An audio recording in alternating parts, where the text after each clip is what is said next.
Gen Zs is single and lonely. When did relationships get so complicated? The data I'm about to show you will blow your mind because it was released by a dating app. Your brain has already learned the golden rule. If you feel lonely, take your phone out. Parents were absolutely right when they said there was a study conducted by Pew Research which found that Gen Zs were the most educated generation yet. And another study reported that they were also the most tech savvy and digitally connected to each other. Nearly 55% of them reported spending more than 5 hours a day on their smartphones using social media. And social media brings us closer to each other, it helps us stay more connected. So obviously it goes without saying that the most educated generation, that is also the most connected, realizes the importance of relationships in everyday life. But despite that, a scary majority of Gen Zs is single and lonely. Nearly 2 in 3 Gen Zs reported feeling lonely more often than not. 27% of Gen Zs reported going for therapy. In fact, a survey conducted in 2023 reported that 78% of people born between 1950s and 1970s reported having teenage relationships. But guess what this number was for Gen Zs? Just 56% of Gen Z adults had relationships in their teenage years. In fact, the numbers were even worse for men. Nearly 44% of the surveyed Gen Z male adults reported never being in a relationship in their entire lives. And all of this really makes you wonder one thing. How is the smartest and the most well-connected generation so lonely?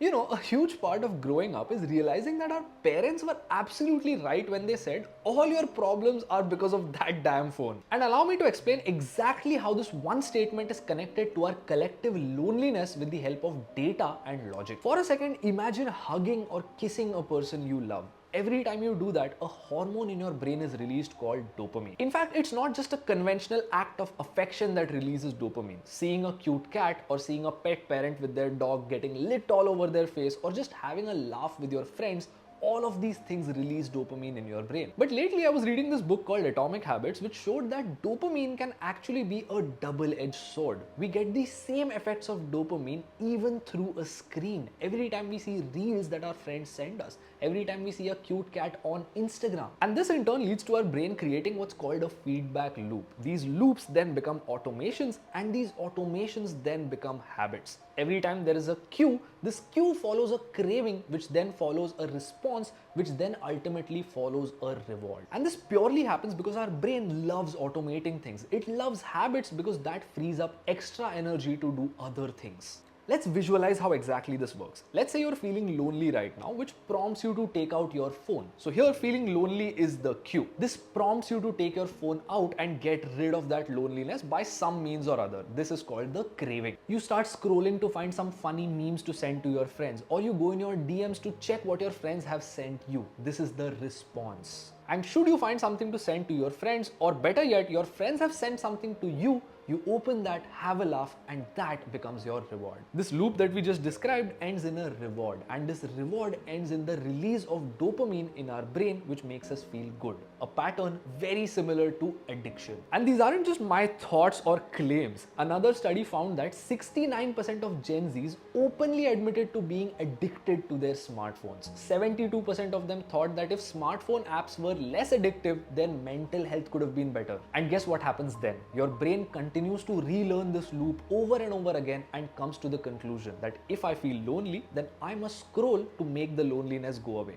If my smartphone is making me feel good, then there is absolutely no need to step out and seek out dopamine, right? It sounds absolutely harmless, but it is only in the short term. Like every other drug, the high that dopamine gives you also starts to fade away, and now you want the real thing. You want actual intimacy. But you're in a small pickle here. Your brain has already learned the golden rule. If you feel lonely, take your phone out. Now, if the rational person craves intimacy and wants to get rid of their loneliness, they would actually go out and seek it. Purely because they understand that there are thousands of ways in which you could meet someone and form a genuine connection. But there's a problem here. You remember that feedback loop? Your brain thinks that the only way you can fix your loneliness is via that smartphone, because it has happened in the past. And get this, it doesn't happen consciously. It happens behind the scenes as you're breathing in this very moment. So the quickest and most viable way in which your phone could help you do this from the comfort of your home, dating apps.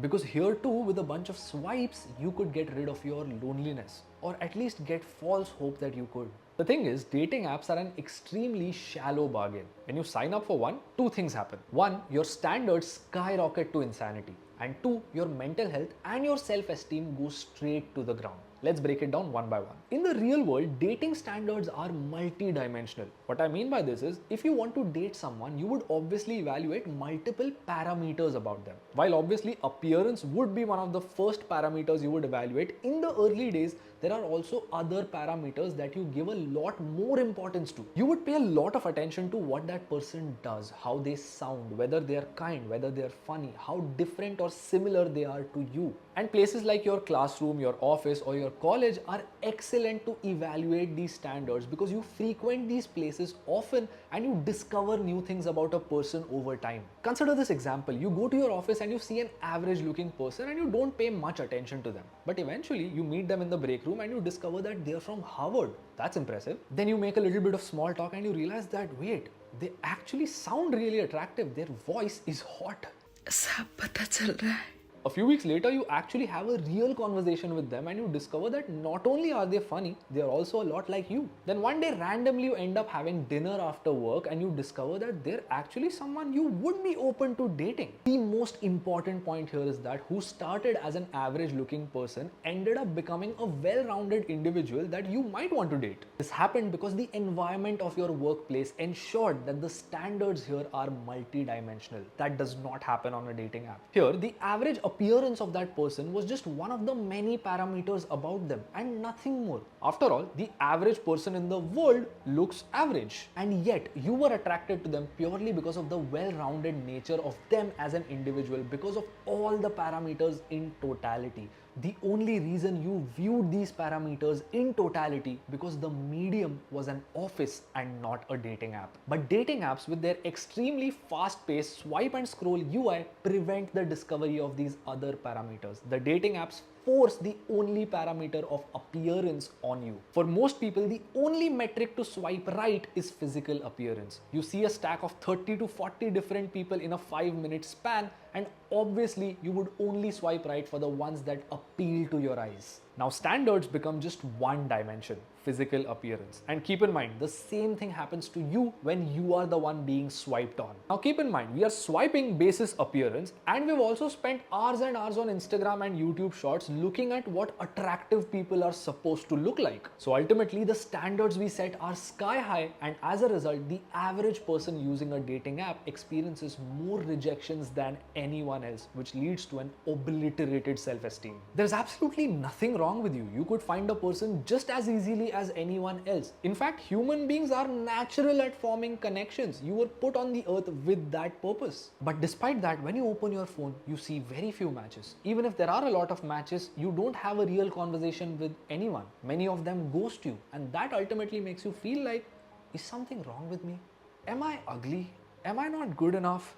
I mean, if I was any of these things, most people would be swiping right for me. You see how easy it is to follow this line of thought when you've seen nothing but rejections purely because of the environment that you're in. The trajectory you would have with your dating life in the real world where you go out and seek connections would be far different than a dating app. And should you get lucky and find a match with a person that you actually end up having a meaningful conversation with, the dating app ruins it for you in another way. The data I'm about to show you will blow your mind because it was released by a dating app. But before I do that, if you learned something new up until this point, please consider leaving a like as it helps with the algorithm, and subscribe to our channel as that is what keeps us motivated so we can bring more such valuable content for you. The dating app Hinge did a study of more than 10,000 Gen Zs where 90% confessed that they wanted to find love. But 56% of the same group was so afraid of rejections that they actively stopped themselves from pursuing a meaningful relationship. And you know the worst part? They didn't pursue these relationships because they feared being cringe. They were worried that their digital body language might cringe the other person out. And why wouldn't they be afraid of something so stupid? Because 76% of the same Gen Zs said that they decide whether to go out with someone based on whether that person initiates the conversation. 68% of them said that they decided to take the going out decision based on how fast the other person replied. They also confessed to being very scared of replying early early because they didn't want to seem eager, or replying very late because they didn't want to seem disinterested. I mean, when did relationships get so complicated? Since when did we start playing games? If you like someone, tell them. And that's not even the worst part. 66% of them decided it on the basis of the tone, and 11% decided it on the basis of emoji usage. Emojis! If you just went outside, you would realize that it is 100 times easier to interpret tone in real life than over a text message. If you ask someone out in person and they say, yeah, I'd love to go out with you would actually believe it. Instead of receiving the same response over text and doubting whether that person actually meant it because they used 2 emojis instead of 3. If all of this scared you, there is one more thing about that study that showed a deep societal impact that could ruin our generation for the years to come. 57% of the Gen Zs actively chose not to pursue a relationship because they were afraid of the "what are we" conversation. They were afraid of the label that relationship would get. Gen Z does not want to commit. They don't want to settle down. They're happy with situationships and casual relationships in hope that someone better comes along. And what makes this very sad for our society is that Gen Z is blissfully unaware of the fact that commitments and love are actually a choice. They're a conscious decision to stay with a person. Do you really think that someone who's been with their partner for more than 20 years does not know that Sydney Sweeney or Henry Cavill are more conventionally attractive than the person they're with? Obviously they know it, but they also realize that the joy of sitting in silence with your person and doing nothing is far greater than the momentary pleasures of life. And what Gen Z doesn't seem to be realizing that apart from the implicit cost of declining mental health, there is also an explicit cost in the financial sense. Being single actually costs you more money. Fixed expenses like rent, electricity, furniture are way more without anyone else to split it with. Every single aspect of life is way harder for Gen Z than it ever was for baby boomers 75 years ago, be it inflation, food, living expenses, jobs, everything. And let alone finding someone to share the burden with, there are so many people who lack the bandwidth to find a new person because their mental health is already down the drain. And now you might think that the simplest solution to all this is to just go out and find someone, form a meaningful connection. While that's absolutely true, the fucked up reality is that everyone like you is struggling with the same financial difficulties, the same scrolling, and the same dating apps. The only thing in our control here is to take as much initiative as possible, to go out as much as possible, to smile at strangers, to make small talk, to tell someone that they're cute if you think they are, to ask for numbers yet again, to tell someone their outfit is cute if you think it is, to stop scrolling in public and take those earphones out once in a while. The onus is on us to bring back the conventional ways of forming a connection if we are to ever fight this loneliness epidemic. How are you dealing with dating in 2025? I'd love to know your views in the comments. If you learned something valuable, subscribe to the channel. I'll see you in the next one.